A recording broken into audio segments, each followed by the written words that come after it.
Peoples party کے senator Palwasha Khan نے حکومت پر صدر آصف علی زرداری کو دھوکہ دینے اور ان کے ساتھ باریک واردات کرنے کا الزام عائد کیا۔ پلوشہ خان یہ کہتی ہیں کہ صدر کو بتائے بغیر آرڈیننس جاری کیا گیا جسے بعد میں واپس لیا گیا۔ انہوں نے کہا کہ جعلی ڈگریوں، جعلی ادویات، جعلی مینڈیٹ کے بعد جعلی آرڈیننس نئی ایجاد ہے جس کا کریڈٹ حکومت کو جاتا ہے۔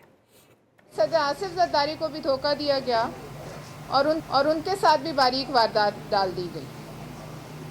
اگر صدر آصف علی زرداری یا کوئی بھی صدر اس مملکت کا اس کے نام سے آرڈیننس جو ہے پروملگیٹ کیا جائے اور اس کو خبر ہی نہ ہو کانوں کان، تو پھر آپ دیکھ لیجئے کہ آئینی اداروں کی کیا حیثیت رہ جاتی ہے۔ ہمیں کہا ضرور گیا ہے کہ یہ غلطی سے ہو گیا، لیکن اگر ایسی غلطیاں اور دو چار ہوتی رہیں تو خدا نہ خواستہ کوئی ایسی غلطی نہ ہو جائے جو ہم سب کے گلے پڑ جائے۔ ایسی غلطیاں اگر کوئی حکومت کر رہی ہے، جس نے کی ہے، سب سے پہلے اس کو فارغ ہونا چاہیے۔ دوسری بات یہ ہے، ہم نے جعلی ڈگریاں سنی ہیں، جعلی ادویات کا سنتے ہیں، جعلی مینڈیٹ سنتے ہیں، لیکن جعلی آرڈیننس پہلی دفعہ سے۔